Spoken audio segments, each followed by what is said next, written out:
Greetings, Earthlings, wisdom keepers, wisdom seekers. Welcome back to WizdomDropz, your source for daily drops of wisdom and savvy astrology. My name is Tonia, and today we are discussing the Pisces new moon happening this Saturday, March 13th, for you fire signs. If you are an Aries, a Leo, or a Sagittarius, then this video is for none other than you. Also, be sure to check your ascendant, sun, and moon signs because all three are super key and relevant, you see, to any new moon energy. How about that? I'm like Dr. Seuss over here. Fire signs. Before we do jump into the breakdown for each one of y'all, and I share the screen and all them juicy details, if you are looking to actually learn astrology and know astrology and be able to look at a chart and be like, ding, ding, ding, ding, ding, I know what all this means. The planets, the signs, the houses, the aspects, the nodal points, the asteroids, even the synastry charts, your chart and somebody else's chart, and how they relate together. I am offering a super badass 6-month astrology school program, and I hope to see y'all there because you know I love fire signs. If you're into that, the deadline is right around the corner. We start in May. Don't delay. Schedule a call with me using the link in the description box down below so we can chat about your goals, what I can bring to you, and see if we're a good fit and if we can rock and roll with this coming round. Okay? Okay. Now, with that said, let us look into the new moon. Fire signs, starting with Sagittarius.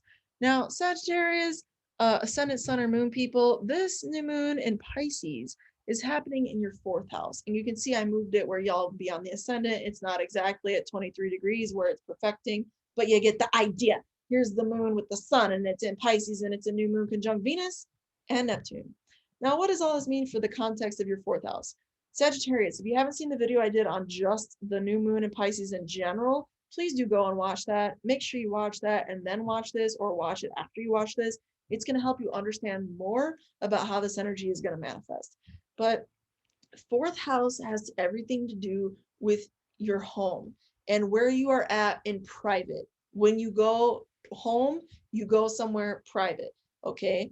And also it has to do with deeper states of consciousness and also where you're from and where you grew up and your inherited legacies that came before you, where you come from, okay? In your family legacy, in your soul legacy, where are you anchored at the end of the day? When you just take off your shoes, where do you anchor into? That is the 4th house, okay? So make sure you give credence and attention to the home for the next month, Sagittarius. I know y'all are travel crazy. I know y'all are globetrotters out there, and kudos, respect to you for that. However, you might surprise yourself, Sagittarius, for the next month and find that you're really more interested in being in your home environment and your home vibes, and even looking deeper. It could connect in a really interesting Sag type of way, right? It could connect even deeper in like looking into your DNA and your family ethnicity and your heritage, being like, yo, I didn't realize I'm half this, or I'm a quarter that, or whatever, or I'm like connected to this part of the world and I never knew it, but that makes total sense because I've always had an affinity for X, Y, and Z, and da da da da da. You see how that could go with the roots thing that I'm talking about? So just give honor to that, because whatever is there in that beginning status for you under the next month is likely to bring a lot of fulfillment to your soul at a very deep core foundational level.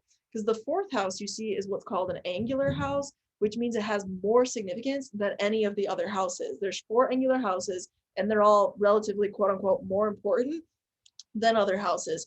And I say more important in quotes because that could be misconstrued. It's like all the houses are equally important, but the 4 angular houses are more prominent. We notice them more. They tend to have more significance in our life, okay? So when you have that indicator of this new moon in Pisces in the 4th with Venus and Neptune, you're going to escape into fantasies and home environments. So Sagittarius people, this could be for better or for worse. You could have a really pleasant trip with some really positive healing substances in the home environment. I'm not encouraging you to do that, but if you're going to do it, you could have a positive experience. I'm putting you in that awareness piece, you know what I'm saying? Also, like if you're a Sagittarius and you're trying to get like designy with it in your home front, it's a great freaking month to redesign that home front, spring clean and then some, like do some type of creative something in your home environment. The divine force is literally with you at this time, Sagittarius, to do just that. Also, like, it could be a really pleasant time to escape in the home environment with people already there. And this can be in platonic sort of like energy ways, or like just really good like agape love, you know, with family type people, just as much as it could be like romantic pursuits of escapism and pleasantry. You could just find that you, as a globetrotting Sagittarius, even find a way to feel this blissful escape within your home environment, okay? Or through pursuing more knowledge about your roots and where you come from in a private sort of way. So you're getting to the core of something deep within yourself, and that's likely in a home environment context, okay, Sagittarius? Sag, if you are looking to learn astrology once and for all, make sure you check out the link down below, schedule a call with me so we can discuss my super groovy astrology school launching again in May. The deadline for enrollment is right around the corner. Make sure you schedule your call today so that we can get on the phone and chat about it. And with that said, thank you all the Sagittarius people who like this video. Share it with a friend, comment, subscribe if you're not already, etc., etc. With that said, we're going to move right along to Leo. Now, Leo, I am zooming this screen backwards so that you can get yourself on the ascendant. The new moon is actually perfecting at 23 degrees of Pisces. So just keep in mind the moon is actually going to be over here, like past 1 degree where the sun is. Okay, Leo. But you get the idea. The moon's still in Pisces, and it's in fact conjunct Venus and Neptune under this lunation event on Saturday, March 13th. So for the next month, Leo people, this is what you can experience if you're a Leo ascendant, sun, and moon. Leo, if you have not seen my general Pisces new moon video, I deeply encourage you to check that out, because it's going to give you a lot more details about how to interpret this energy in general and then apply it in your life. So Leo, this new moon in Pisces is happening in your 8th house. Now, you could have a very interesting manifestation of this energy, Leos. There are 2 different ways that this moon can go for everybody, and that's great and not so great, okay? One way this could go, Leo, is, and you'll get more of a detail on this if you watch the overview video, is literally dreams come true type energy. The other way this can go is deceptive, a bullshit, okay, kind of energy. So in the context of your 8th house, Leo, is like, damn, a little like, ooh, what's going to happen with you, Leo? Is it going to be really good, or is it going to be really bad? I'm not trying to lie to y'all. I'm not trying to sugarcoat nothing. And that's why I'm telling y'all it could be really bad. But more likely than not, if it's bad, it's going to be you falling for somebody else's story, and investing a bunch of money in them or something like that you shouldn't be investing. In the best case scenario, you're investing something in occult knowledge, in occult awareness, in occult wisdom, because these are 8th house themes. In another best case scenario, you benefit from somebody passing away. Maybe you have an inheritance, 8th house, that comes your way. Maybe you get an investor, 8th house, okay, in a project you're looking to build or to continue, Leo. That is another potential under 8th house new moon energy, conjunct Venus and Neptune. Now, I say don't fall predator to something that glistens but isn't actually gold, because Venus and Neptune can be very illusionary. And it's like this sense of what you yearn for. It's this ideal, you know, it's like, what is the ideal? What is the true ideal? What do you really want at the end of the day? What do you really, really want that is perfect and ideal for you? That's what you're likely to be really tapping into in a profound way and getting some real truth on, Leo, at this point in time. The 8th house is a house of truth, and it's also a house of loss, and it's also a house of gain. It's like all these interesting, themes. So it's gained through other people's resources, though, and it's lost because you give to others. So it has this inherent, like, it could go either way, for y'all at this point in time. And if it is a merging, because the 8th house rules merging with other people, like an investor, it could be deeply auspicious. What I'm going to say, though, is that the dispositor of this new moon, that means the ruling planet of this new moon, is Jupiter, and Jupiter is in your 7th house. And that's the modern ruler of Pisces, or excuse me, the ancient ruler of Pisces. The modern ruler of Pisces is Neptune. So we read the ancient rulers, though, first and foremost. because they are originals. They're OGs for a reason. You know what I'm saying? Would hip hop exist if it weren't for the OGs? Answer, no. So would astrology exist if it weren't for the OG rulers? Answer, no. We need to honor the OGs. So with that said, Leo, just know that there is a relationship theme for you, especially because this dispositor of the moon is in the seventh, which is all about the relationships. So there's going to be a new partnership on offer. There's going to be a new investment opportunity on offer, or through the loss of somebody, then you get something that actually benefits you. It could be you meet a really ideal partner at this point in time that lasts the test of time. I think that could actually be a very likely thing for Leos, because Saturn is in the seventh house, and Saturn in the seventh has a tendency to bring serious partners.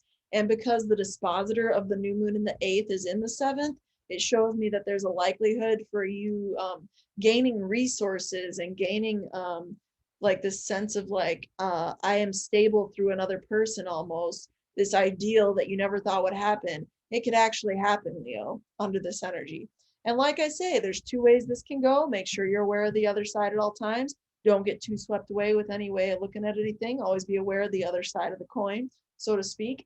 But I think you could really have an auspicious outcome, especially in business stuff, because Saturn is there in the seventh, and that's really solid dignity.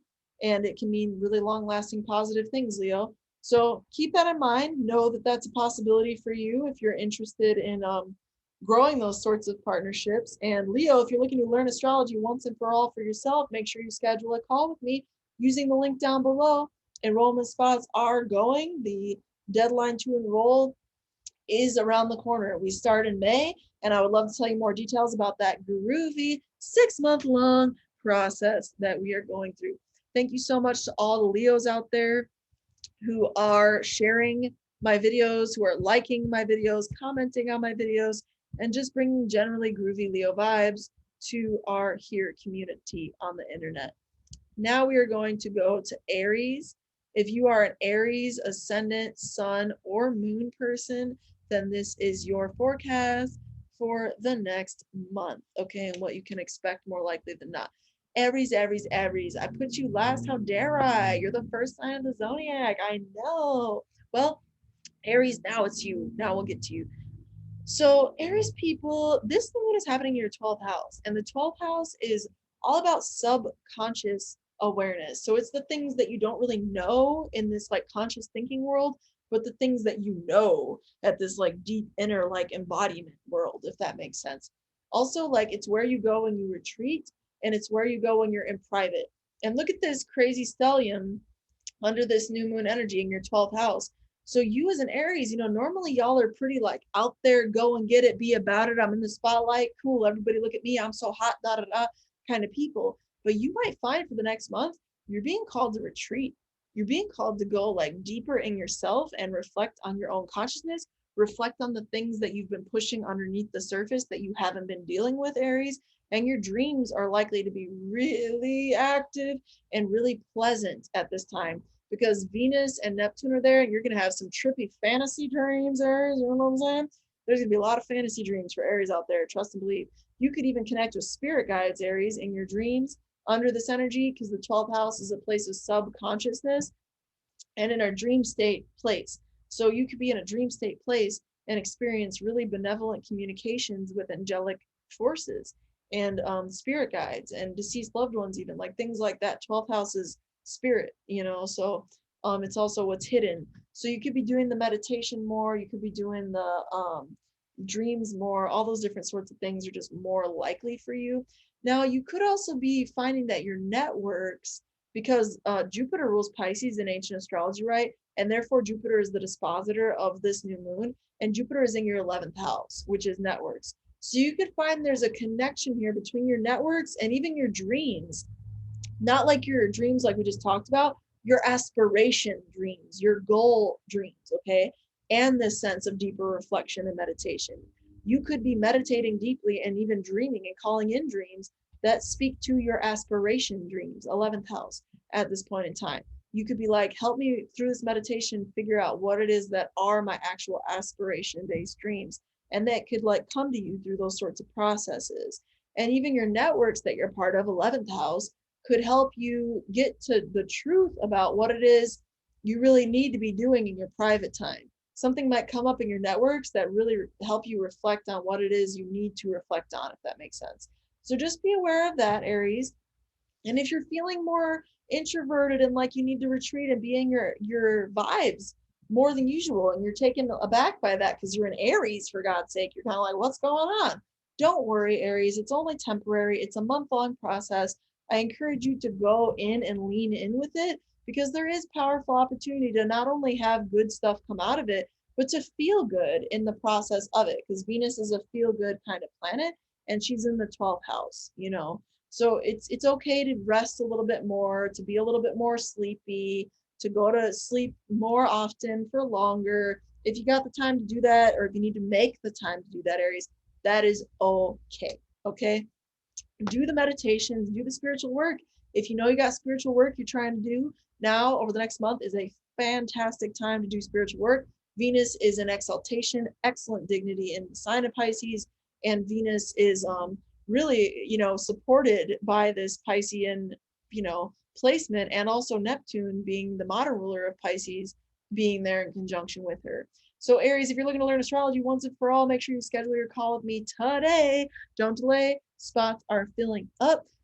Link is down below in the description. Let's get on a call and be like, hey, Aries, what you trying to do? And then I'll tell you what I can do for you over the course of 6 months. And we will see if it is compatible and if it feels like a vibe that we need to ride. And with that said, thank you to all the Aries who support this video by liking, sharing, commenting, and just being a generally groovy subscriber, all that jazz. And with that said, through next time, until next time, may the stars be with you. Peace.